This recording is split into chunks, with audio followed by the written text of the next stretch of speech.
নমস্কাৰ দিনটোৰ শিৰোনামৰ সৈতে ষ্টুডিঅ'ত মই প্ৰিয়ংকা আহিছো বিতং বাতৰিলৈ ৰাজ্যত নাথাকিব এতিয়া সাপ্তাহিক লকডাউন শনিবাৰ আৰু দেওবাৰৰ লকডাউন প্ৰত্যাহাৰ কৰা হৈছে বাতিল হৈছে নৈশ সান্ধ্য আইনো আনলক সন্দৰ্ভত মুখ্য সচিবৰ নতুন নিৰ্দেশনা 30 সেপ্টেম্বৰলৈ কাৰ্যকাৰী হ'ব এই নতুন নিৰ্দেশনা সকলো স্কুল কলেজকে ধৰি সকলো শিক্ষানুষ্ঠান বন্ধ থাকিব 30 সেপ্টেম্বৰলৈ বন্ধৰ নিৰ্দেশনা কৰা হৈছে অনলাইন ডিসটেন্স লাৰ্নিং অব্যাহত থাকিব শিক্ষানুষ্ঠানলৈ 50% শিক্ষক কৰ্মচাৰী যোৱাৰ অনুমতি দিয়া হৈছে নৱমৰ পৰা দ্বাদশলৈকে শিক্ষাৰ্থীক স্কুললৈ যোৱাৰ অনুমতি প্ৰদান কৰা হৈছে কিন্তু তাৰ বাবে লাগিব অভিভাৱকসকলৰ লিখিত অনুমতি দক্ষতা বিকাশ আৰু উদ্যমিতা প্ৰশিক্ষণৰ অনুমতি প্ৰশিক্ষণ ক্ষেত্ৰত পালন কৰিব লাগিব কোভিড প্ৰটকল উচ্চ শৈক্ষিক প্ৰতিষ্ঠানত গৱেষণাৰ অনুমতি দিয়া হৈছে অনুমতি সাপেক্ষে ব্যৱহাৰ কৰিব পাৰিব পৰীক্ষাগাৰো 7 সেপ্টেম্বৰৰ পৰা ৰাজহুৱা পৰিবহনৰ অনুমতি পৰিবহনৰ ক্ষেত্ৰত মানিব লাগিব সামাজিক দূৰত্ব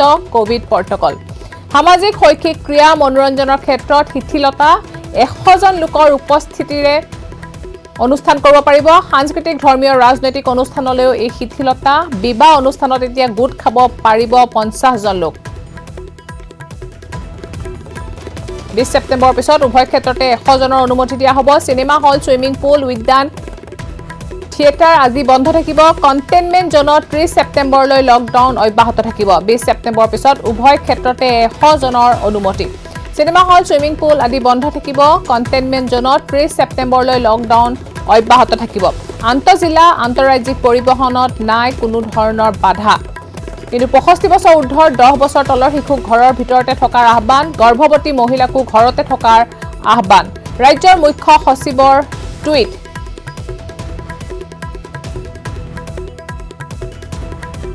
লকডাউনৰ ক্ষেত্ৰত নতুন নিৰ্দেশনা টুইট কৰিছে মুখ্য সচিবে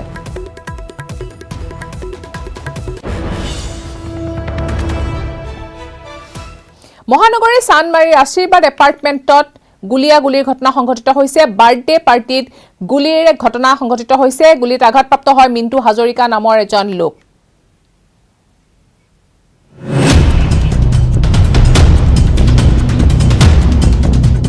মহানগৰীত গুলিচালনা চানমাৰীৰ আশীৰ্বাদ এপাৰ্টমেণ্টত গুলিচালনা জন্মদিনৰ পাৰ্টিত সুৰাপান কৰি অধিবক্তাই চলালে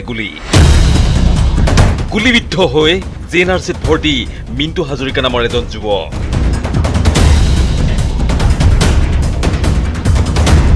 গুৱাহাটী মহানগৰীৰ চানমাৰীৰ এইটো আশীৰ্বাদ এপাৰ্টমেণ্টত বৃহস্পতিবাৰে নিশা প্ৰায় 1 বজাত সংঘটিত হৈছিল গুলিচালনাৰ ঘটনা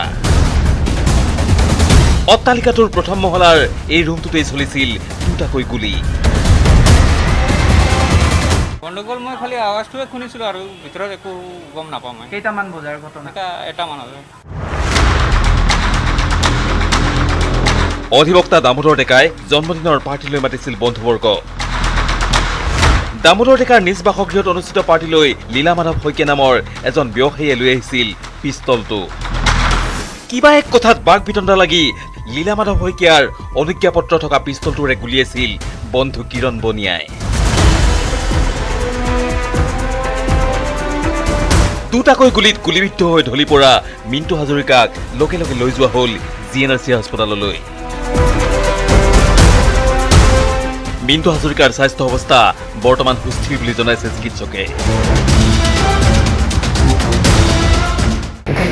পাৰ্টি কৰি আছে পাৰ্টি কৰাৰ পিছত অলপ কিবা কাজিয়া লাগিল মদ খাই আছিলে কিবা এটা টকাটকি কিবা হ'ল চাগে নাজানো বুজি নাপাওঁ আৰু মালিক আমি আৰু বেলেগত আছোঁ মই আৰু নাক বোলা কাজিয়া লাগি যেতিয়া মই আৰু দাদাক ক'লোঁ দাদা বলক কাজিয়া লাগিব নালাগে ঘৰলৈ ব'লক এতিয়া সেইটো ধৰাধৰি কৰিছোঁ তাৰপিছত মই দাদাক এনেকৈ পিছফালৰ পৰা ধৰি বোলো এই কাজিয়া লাগিব নালাগে থক বলক গৈ তেনেকৈ লৈ গৈছোঁ তাৰপিছত এইবিলাক বন্দুক চন্দুক দেখি পোৱা নাই জীৱন ভৰিত শব্দ লাগিছে শব্দ লগাৰ পিছত মই বাগৰি গৈছোঁ মই গম নাপাওঁ নিশাই ঘটনাস্থলীত উপস্থিত হৈ গুলিচালনাৰ ঘটনাত জড়িত এই যুৱককেইজনক গ্ৰেপ্তাৰ কৰে আৰক্ষীয়ে জব্দ কৰে পিস্তলটো মিন্টু হাজৰিকা নামৰ এজন লোকৰ ভৰিত গুলি লাগে তাৰপিছত গোটেই ৰাতি তদন্ত কৰি দেখা গ'ল যে তেওঁলোকৰ ঘৰত প্ৰায় 10-11 জন মানুহ নিমন্ত্ৰিত আছিলে আৰু তাতে যথেষ্ট মদ সেৱন হৈছে অবৈধভাৱে। লীলা মাধৱৰ কথিতভাৱে তেওঁৰ ছাৰ্ভিচ পিষ্টল বুলি কৈছে, এতিয়ালৈকে আমি ডকুমেণ্ট ভেৰিফাই কৰিব লাগিব। কিৰণ বনিয়া নামৰ লোকে লৈছে আৰু কিৰণ বনিয়াৰ হাতৰ পৰা এই যিজন ভিক্টিম মিণ্টু হাজৰিকা গুলীবিদ্ধ হৈছে। সান্ধ্য আইনৰ নিয়ম উলংঘা কৰি সুৰাৰ ৰাগীত মাতাল হৈ এই গুলীচালনা কাণ্ডত জড়িত থকা আটাইকেইজনকে গ্ৰেপ্তাৰ কৰি আৰক্ষীয়ে অব্যাহত ৰাখিছে তদন্ত। নিমন্ত্ৰণ কৰি পেলাই তেওঁলোকে তাত পাৰ্টি খাইছিলে আৰু আমি যিটো পিঅ'ত গৈ পাইছোঁ তাত মদ্যপান কৰাৰ যি আছে গ্লাছ এইবিলাক পাইছোঁ।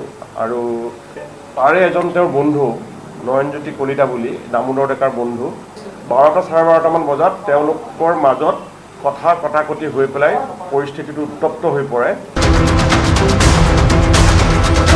কেমেৰা পাৰ্চন নিতুল কৃষ্ণৰ সহযোগত Gunjan Kalita, news 18 Assam north east.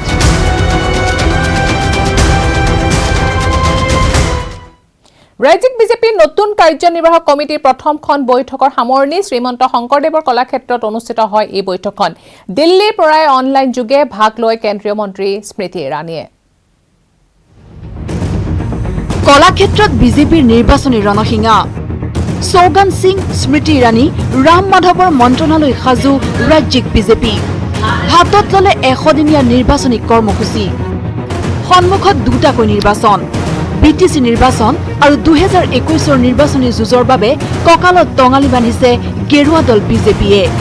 দ্বিতীয়টো কাৰ্যকালৰ বাবে সভাপতিৰ দায়িত্ব লোৱা ৰঞ্জিত দাসৰ নেতৃত্বত গঠন হোৱা কাৰ্যনিৰ্বাহকৰ প্ৰথমখন বৈঠক শুকুৰবাৰে কলাক্ষেত্ৰত দলীয় পতাকা উত্তোলনেৰে আৰম্ভ কৰি অনুষ্ঠিত হোৱা কাৰ্যনিৰ্বাহকত দিল্লীৰ পৰা ভাৰ্চুৱেলি মাৰ্গদৰ্শন কৰালে কেন্দ্ৰীয় মন্ত্ৰী স্মৃতি জুবিন ইৰাণীয়ে। ভাৰ্চুৱেলি অংশ ললে ৰাষ্ট্ৰীয় সহকাৰী সাংগঠনিক সম্পাদক সৌগান সিঙেও। দলীয় কাৰ্যকৰ্তাক উদ্বুদ্ধ কৰি ৰাম মাধৱৰ কংগ্ৰেছক কটাক্ষ। কংগ্ৰেছে প্ৰাৰ্থী বিচাৰি হাহাকাৰ কৰিছে। 15 বছৰ শাসনত থাকিব বিজেপি। हम किस बात से डरेंगे और हमारा विरोधी किस मुंह से लोगों से वोट मांगेंगे? इसलिए जब जनता के सामने जाते हैं तो पुरुषार्थ के साथ जाइए। 5 साल मत मांगिए, 15 साल मांगिए। 15 साल चाहिए भारतीय जनता पार्टी को, एनडीए को इस असम राज्य में। तो उस प्रकार के एक हिम्मत के साथ राज्य सरकार की उपलब्धियां, केंद्र सरकार की उपलब्धियां, जो जनता के हित के लिए जो इतना काम हमने किया है, जिसका कुछ मात्रा में जिक्र हमारे बहन स्मृति ईरानी जी ने किया था, उसको लेकर जनता के सामने जाइए। কংগ্ৰেছ AIDFৰ মিত্ৰতাক সমালোচনা কৰি ৰাজ্যিক বিজেপিৰ সভাপতি ৰঞ্জিত দাসে কলে উজনিত বাঢ়িব বিজেপিৰ আসন। ভাৰতীয় জনতা পাৰ্টি আগৰে পৰা কৰি আহিছে যে কংগ্ৰেছ আৰু ইউডিএফ দল তেওঁলোকে এটা মুদ্ৰাৰে ইপিচি সিপিচি। গতিকে এইটো নতুন কথা নহয়। আগতে যেনিবা গোপনে কৰিছিলে, এইবাৰ মুকলিকৈ কৰিছে। গতিকে এইটোৰ কাৰণে আমি বেনিফিট হ'ম। আগন্তুক দিনত কংগ্ৰেছ আৰু ইউডিএফৰ মিত্ৰতাৰ ফলস্বৰূপে আমি গোলাঘাট পাম, আমি সৰুপথাৰ পাম, আমি মৰিয়নি পাম, আমি তিতাবৰ পাম, আমি নাজিৰা পাম, আমি এইপিনে ডুমডুমা পাম, আমি নাওবৈচা পাম। কাৰণ নাওবৈচাটো আমি যে হাৰিছোঁ, আমাৰ ভোটৰ ডিভিজনৰ কাৰণে হাৰিছোঁ। গতিকে তেনেকুৱাকৈ যিবোৰ চিটত আমি ৰিজাল্ট ভাল কৰিব পৰা নাই, সেইবোৰ কেইবাটাও চিট আমাৰ কাৰণে এইবাৰ ভাল লক্ষণ। ইফালে সাংগঠনিক শক্তি বুলি উল্লেখ কৰি 2021ৰ বাবে বিজেপি সাজু বুলি মন্তব্য সাংগঠনিক সাধাৰণ সম্পাদক ফণীন্দ্ৰনাথ শৰ্মাৰ। শনিবাৰৰ পৰা বিজেপিয়ে বিটিচিত কৰিব 3খনকৈ নিৰ্বাচনী বৈঠক। এইদৰেই এতিয়া নিৰ্বাচনী যুঁজলৈ সাজু হৈছে গেৰুৱা দল বিজেপি। কেমেৰাত অঞ্জন আৰু নিতুলৰ সহযোগত হীৰকজ্যোতি মালাকাৰ আৰু Raju Baruah, news 18 Assam north east. সমাগত শাৰদীয় দুৰ্গোৎসৱ, কিন্তু দুৰ্গা পূজা অনুষ্ঠিত কৰাক লৈ এতিয়াও অনিশ্চিত আছে ৰাজ্যবাসী। ইপিনে যোৰহাটত দুৰ্গা পূজাক লৈ কি নিৰ্দেশনা জাৰি কৰিছে প্ৰশাসনে? যোৰহাটৰ ৰাজপথত হাজাৰ হাজাৰ লোকে ভিৰ কৰেহি মহালয়াৰ কাহিলী পোৱা। এই পৰিৱেশৰ আছে বিশেষ মাদকতা। কিন্তু এইবাৰ যোৰহাটত দেখা পোৱা নাযাব মহালয়াৰ এই পৰিৱেশ। কোভিড-19 পৰিৱেশৰ পৰিপ্ৰেক্ষিতত যোৰহাট জিলা প্ৰশাসনে পূৰ্বৰ দৰে মহালয়া উদযাপনৰ ক্ষেত্ৰত বাধা আৰোপ কৰিছে। ইয়াৰ বিপৰীতে যোৰহাটত অনুষ্ঠিত হ'ব দুৰ্গা পূজা। কিন্তু দুৰ্গা পূজা অনুষ্ঠিত কৰাৰ ক্ষেত্ৰতো বিশেষ নীতি নিৰ্দেশনা জাৰি কৰিছে যোৰহাট জিলা প্ৰশাসনে। মন্দিৰ তথা ধৰ্মীয় অনুষ্ঠানসমূহত পূজা অনুষ্ঠিত কৰা হ'ব যদিও আন ঠাইত পূজা অনুষ্ঠিত কৰিবলৈ বিচাৰিলে পূজা কমিটিসমূহে ল'ব লাগিব প্ৰশাসনৰ বিশেষ অনুমতি। অৱশেষত সেই খবৰটো আহিল যে এইবাৰ যোৰহাটতো দুৰ্গা পূজা অনুষ্ঠিত হ'ব, কিন্তু এইবাৰ পূজাসমূহত নাথাকিব কোনো জাক জমকতা।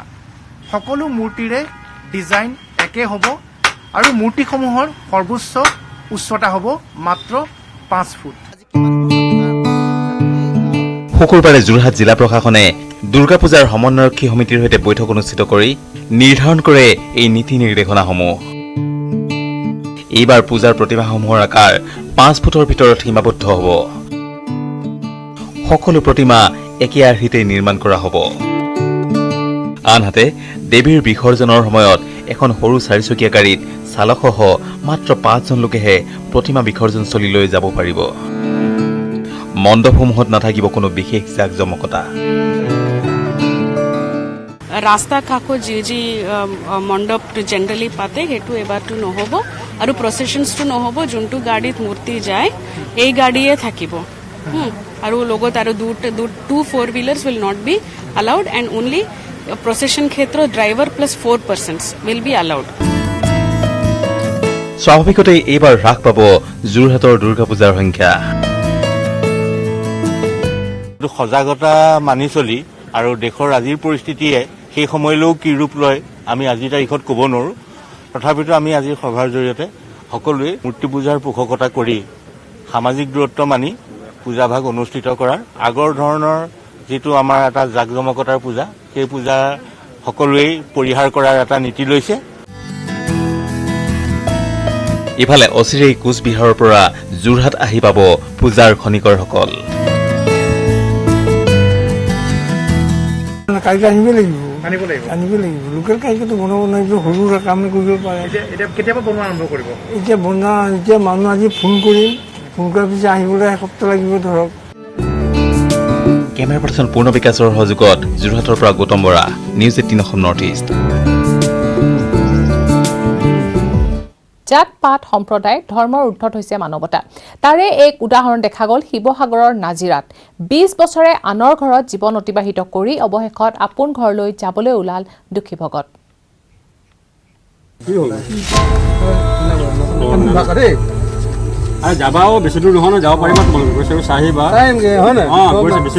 বিচ্ছেদৰ যন্ত্ৰণা 20 বছৰে পিতৃৰ দৰে ৰখা লোকজন যাবগৈ। সুকে নধৰা হৈছে অন্তৰ, তাৰ মাজতে আছে আনন্দও। 20 বছৰে সেৱা শুশ্ৰূষা কৰি ৰখা লোকজনক ঘৰৰ মানুহৰ হাতত গতাই দিব পৰাৰ আনন্দ। শিৱসাগৰৰ নাজিৰা ৰেল ষ্টেচনৰ সমীপৰ এই ঘটনা। এই বৃদ্ধ লোকজনৰ নাম দুখী ভগত। যোৱা 20 বছৰে দুখী ভগতে বাস কৰিছিল নাজিৰা ৰেল ষ্টেচনৰ সমীপৰ বুলবুল, ৰেবুল আৰু আবুলহঁতৰ ঘৰত। দুখী ভগতৰ আচল ঘৰ বিহাৰত। কৰ্মসূত্ৰে বিহাৰৰ পৰা আহি নাজিৰাত জীৱন নিৰ্বাহ কৰিছিল দুখী ভগত নামৰ লোকজনে। কিন্তু প্ৰায় 20 বছৰ পূৰ্বে অচিন ৰোগত আক্ৰান্ত হৈছিল দুখী ভগত। যি ঠাইত কাম কৰিছিল সেই ঠাইত মালিকে ৰাখিবলৈ অমান্তি হল দুখী। আশ্ৰয় ললে নাজিৰা ৰেল ষ্টেচনত। নাজিৰা ৰেল ষ্টেচনত ৰোগীয়া দুখী ভগতক দেখি ঘৰলৈ আনিলে বুলবুলহঁতৰ পৰিয়ালে। দুখী ভগতক চিকিৎসা কৰোৱাত সুস্থ হৈ উঠিল।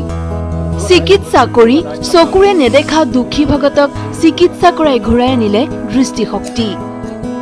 পৰিয়ালৰ এজন সদস্যৰ দৰেই বুলবুল, ৰেবুল আৰু আবুলহঁতৰ ঘৰত দুখী ভগতে পাৰ কৰিলে প্ৰায় 20 বছৰ। মই আজি প্ৰায় 20 বছৰ আগত তেখেতক মই ষ্টেচনত পাইছিলোঁ। তেখেতক মোৰ মাইকী মানুহে বুটলি আনিছিলে মোৰ নিজৰ ঘৰত। মই তেখেতক আজি 20 বছৰ মই তেখেতক থৈছিলোঁ। মোৰ নিজৰ দেউতাৰ নিচিনাকৈ মই মানিছিলোঁ।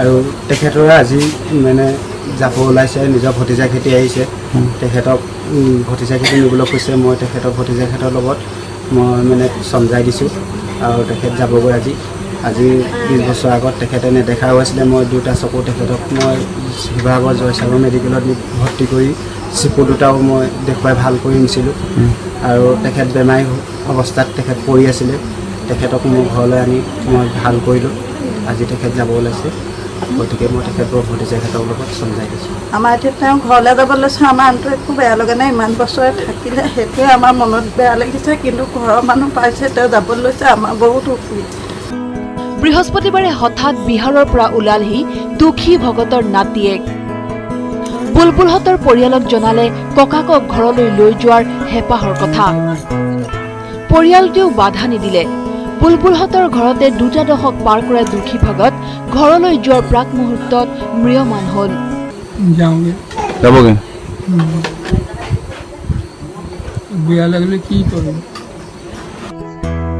নিজ পিতৃৰ দৰে আদৰ কৰা দুখী ভগতক বিদায় পৰত আৱেগিক হৈ পৰিল বুলবুলহঁতৰ পৰিয়ালটো দুখী ভগতক নতুন জীৱন তথা আশ্ৰয় দিয়া পৰিয়ালটোৰ সকলোকে অশেষ ধন্যবাদ জনালে নাতিয়েকে इन लोगों को तो बहुत शुक्रिया अदा है कि इन लोगों को देखभाल किया अच्छे से इनका तो इन लोगों का कर्ज हम चुका नहीं सकते इतना ही कर सकते कि इन लोग का भगवान जितना इन लोगों ने किया है इनका कर्ज तो हम चुका नहीं सकते ये शुक्रिया अदा करेंगे बहुत अच्छा अपने शुक्रिया अदा करेंगे आपको कि आप देखभाल अच्छे से किए मेरे दादा का और इससे क्या कर सकते हैं ধৰ্মৰ বিভেদক নেওচি বুলবুলহঁতৰ পৰিয়ালটোৰ দুখী ভগতৰ প্ৰতি নিস্বাৰ্থ প্ৰেমে অন্তৰ জয় কৰিছে সকলোৰে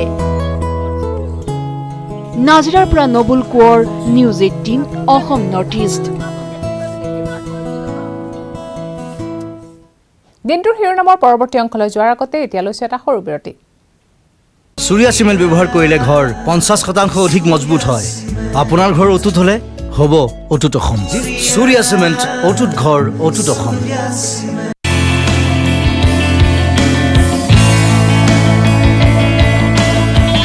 কোভিড-19ৰ বৰ্ধিত সংক্ৰমণক লৈ উদ্বিগ্ন হৈছে স্বাস্থ্যমন্ত্ৰী দৈনিক 3000তকৈ অধিক লোক এতিয়া আক্ৰান্ত হোৱাত মাস্ক নিপিন্ধাসকলৰ বাবে কঠোৰভাৱে জৰিমনা সংগ্ৰহৰ সকিয়নি কৰিছে স্বাস্থ্যমন্ত্ৰীয়ে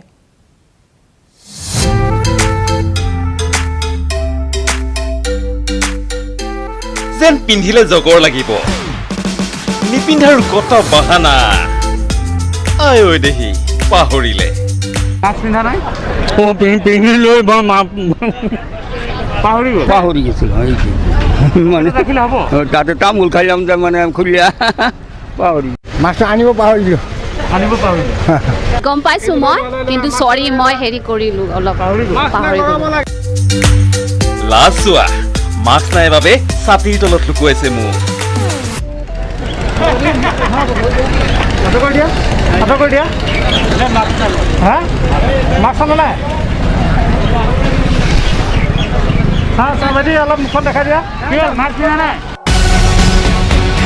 পিছে নহ'ব এনেকৈ নহ'ব মাস্ক নিপিন্ধিলে ফাইন গুৱাহাটী উচ্চ ন্যায়ালয়ে আমাক পুলিচ আৰু ডিস্ট্ৰিক্টসকলক নিৰ্দেশ দিছে যে ফাইন লোৱাটো মাস্ক নিপিন্ধিলে 500 টকা ফাইন লোৱাটো কম্পালচৰি কৰিব লাগে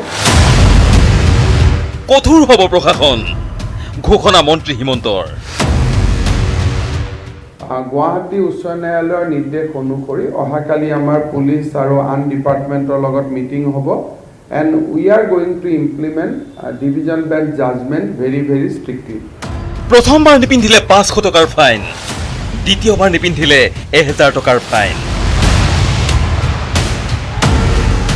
সপোজ আপোনাৰ পৰা মই আজি 500 ললো এটা কম্পাউণ্ডিং বুলি কয় যদি 500 ললো লৈ সেকেন্ড টাইম আকৌ আপুনি নিপিন্ধিলে তেতিয়া you will be for 1000 rupees হেহতিয়াকৈ দ্ৰুতগতিত বাঢ়িছে কৰোনাৰ সংক্ৰমণ সজাগ হোৱা নাই জনতা সেইবাবেই উদ্বিগ্ন স্বাস্থ্যমন্ত্ৰী ডক্টৰ হিমন্ত বিশ্ব শৰ্মা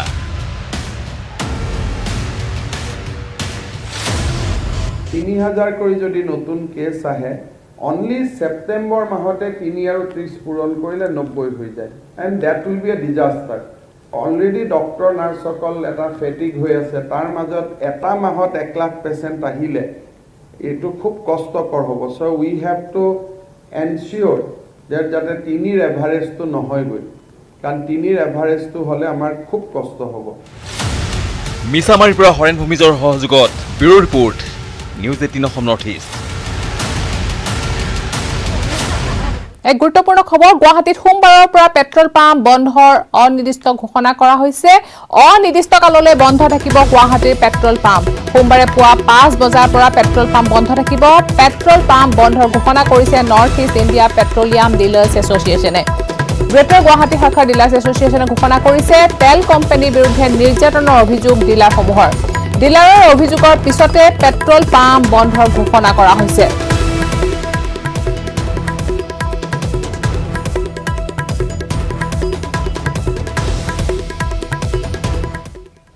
2021 নিৰ্বাচনী বৈতৰণি পাৰ হ'বলৈ বিত্তমন্ত্ৰী ডক্টৰ হিমন্ত বিশ্ব শৰ্মাই বিগত 4টা বছৰে বাজেটৰ পৰা বচাই গৈছিল কিছু পৰিমাণৰ ধন আজি কলে এই কথা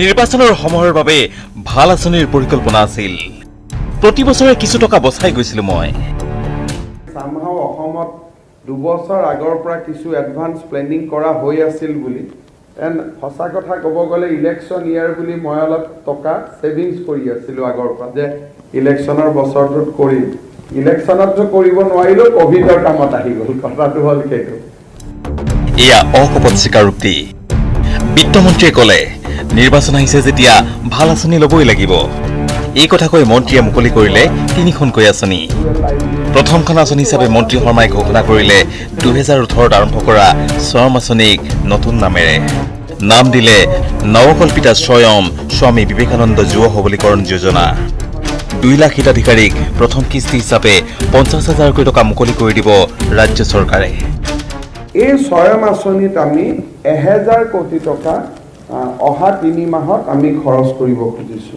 from da state government without any banking linkage আমি পুনে পুনে ৰাজ্য চৰকাৰৰ পুঁজিৰ পৰা এই 1000 কোটি টকা আমি মুকলি কৰি দিম আমি 2 লাখ যুৱক যুৱতীক 50,000 টকা কৰি আমি সিড মানি আগবঢ়াম not loan this is subsidy seed capital এইটো তেওঁলোকে চৰকাৰক ঘূৰাই দিব নালাগে অক্টোবৰৰ 7 তাৰিখৰ পৰা 10 তাৰিখৰ ভিতৰত আমি এই পুঁজিটো মুকলি কৰি দিম গতিকে যিসকলে নতুনকৈ আবেদন কৰিব খোজে তেওঁলোকে 20 ছেপ্টেম্বৰৰ ভিতৰত আবেদন কৰিব লাগিব এই আঁচনিক মন্ত্ৰী শৰ্মাই স্বাধীনতাৰ পিছত অসমত কোনো চৰকাৰে ৰূপায়ণ কৰা বৃহৎ স্বনিয়োজনৰ আঁচনি বুলি দাবী তোলে দ্বিতীয়খন আঁচনি হিচাপে মন্ত্ৰী শৰ্মাই ঘোষণা কৰে শিক্ষাৰ বাবে ঋণৰ সাবসিডি দিয়াৰ আঁচনি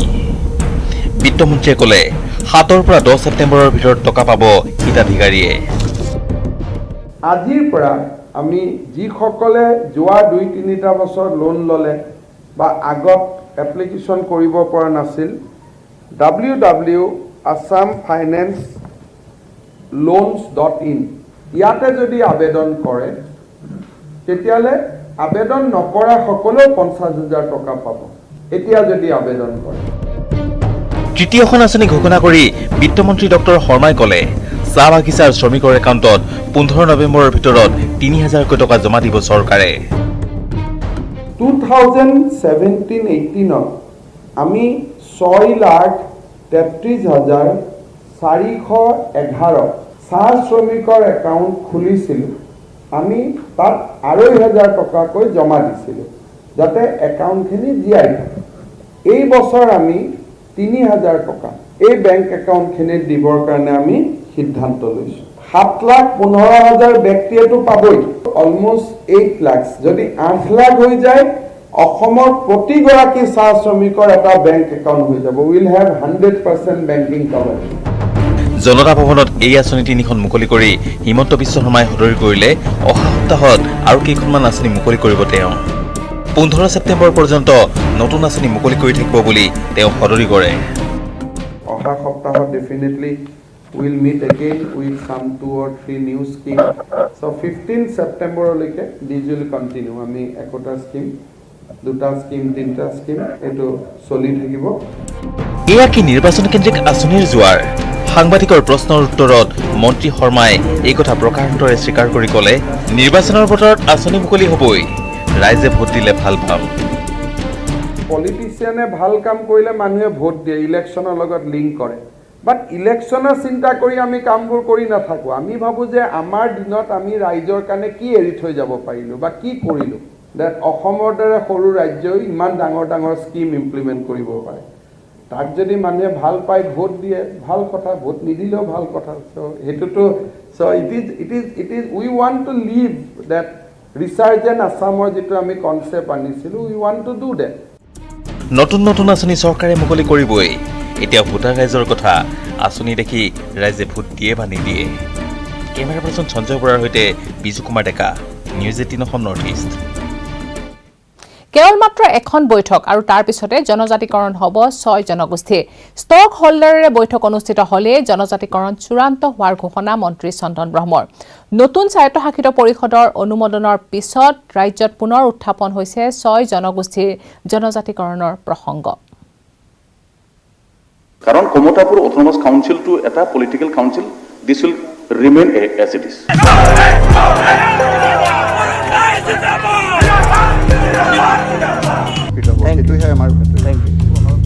বৃহস্পতিবাৰে অসম বিধানসভাত গৃহীত হ'ল মৰাণ, মটক আৰু কমতাপুৰ স্বায়ত্তশাসিত পৰিষদৰ বিধেয়ক।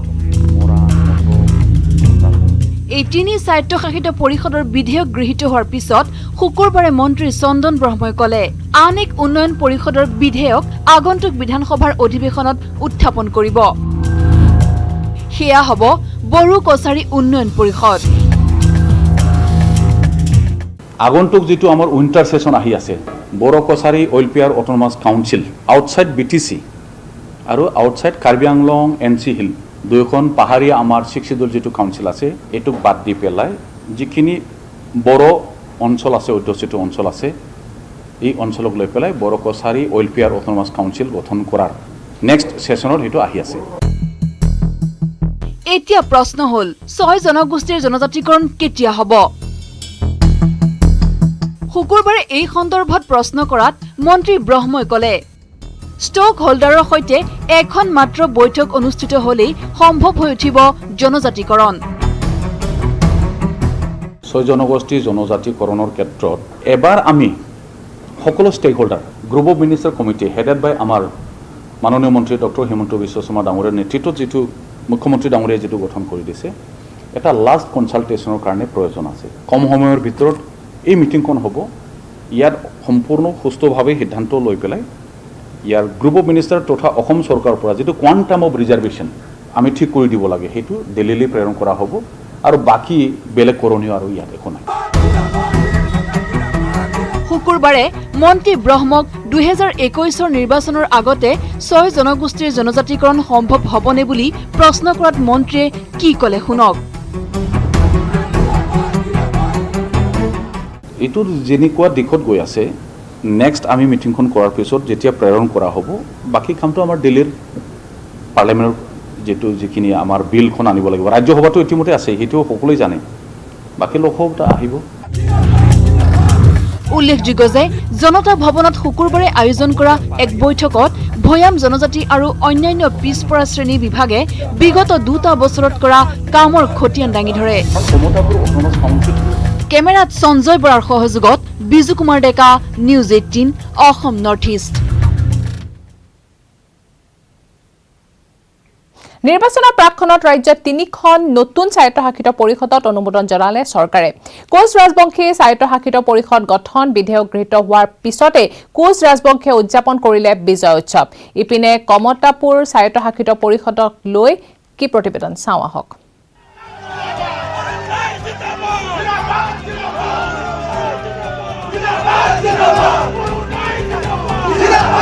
তিনিখনকৈ নতুন স্বায়ত্তশাসিত পৰিষদ, ৰাজ্যৰ ভিন্ন প্ৰান্তত ভিন্ন প্ৰতিক্ৰিয়া। কোচ ৰাজবংশী স্বায়ত্তশাসিত পৰিষদ গঠনত বিধেয়ক গৃহীত হোৱাৰ পিছতে অভয়পুৰীত কোচ ৰাজবংশীৰ বিজয় উৎসৱ। আক্ৰাছুৰ জীবেশৰাই গোটৰ হাজাৰ হাজাৰ আক্ৰাছুৰ সদস্যই বিজেপি জিন্দাবাদ ধ্বনিৰে উত্তাল কৰিলে অভয়পুৰীৰ আকাশ বতাহ। চিলাৰে প্ৰতিমূৰ্তিৰ সন্মুখত বন্তি প্ৰজ্বলন কৰি আনন্দ উৎসৱ পাতিলে আক্ৰাছুৱে। ধুবুৰী পাগলাহাটৰ আক্ৰাছুৰ কাৰ্যালয়তো ফটকা আতচবাজি মিঠাই বিতৰণেৰে পাতিলে আনন্দ উৎসৱ। ইপিনে মৰাণ মটক স্বায়ত্তশাসিত পৰিষদ গঠন বাতৰিয়ে উৎফুল্লিত কৰি তুলিলে মৰাণ আৰু মটক অধ্যুষিত অঞ্চলৰ লোকসকলক। মটক যুৱ ছাত্ৰ সন্মিলনৰ উদ্যোগত ডিব্ৰুগড়ত দেখা গ'ল ফটকা আতচবাজি ফুটাই মিঠাই বিতৰণেৰে আনন্দ উৎসৱ। আজি 31 বছৰৰ মূৰত মটক জনগোষ্ঠীৰ বাবে মটক যুৱ ছাত্ৰ সন্মিলনে মটক জনগোষ্ঠীৰ অট'নমাছ কাউন্সিলৰ বাবে যি দাবী জনাই আহিছে, আজি 31 বছৰ মূৰত আমি সফল হৈছো। আৰু সৰ্বপ্ৰথমে অসমৰ মাননীয় মুখ্যমন্ত্ৰী সৰ্বানন্দ সোণোৱাল, বিত্তমন্ত্ৰী হিমন্ত বিশ্ব শৰ্মা আৰু WPTBCৰ মন্ত্ৰী চন্দন ব্ৰহ্মদেৱলৈ আমি ধন্যবাদ জ্ঞাপন কৰিছো। স্বায়ত্তশাসিত পৰিষদক লৈ ভিন্ন স্থানত আনন্দ উৎসৱৰ পৰিৱৰ্তে কমতাপুৰ স্বায়ত্তশাসিত পৰিষদক লৈ অসন্তুষ্ট প্ৰাক্তন KLO সমন্বয়ৰক্ষী মঞ্চৰ দাবী, জনজাতিকৰণ আৰু কমতাপুৰ ৰাজ্যৰ বিকল্প হ'ব নোৱাৰে স্বায়ত্তশাসিত পৰিষদ। জনজাতিকৰণ অবিহনে কোচ ৰাজবংশীসকলৰ উন্নয়ন সম্ভৱপৰ নহয়। কেৱল সেয়াই নহয়, আগন্তুক বিধানসভা নিৰ্বাচনৰ পূৰ্বে জনজাতিকৰণ নহ'লে ভয়ংকৰ আন্দোলনৰ হুংকাৰ প্ৰাক্তন KLOৰ। কামতাপুৰ পৰিষদ যিখিনি অসম গভৰ্ণমেণ্টে আমাক প্ৰদান কৰিছে, সেইখিনিৰে আমাৰ কোচ ৰাজবংশী জাতিৰ উন্নয়ন সম্ভৱ নহয়। কাৰণ আমি কামতাপুৰ পৰিষদৰ বিষয়ে একোৱেই গম নাপাওঁ।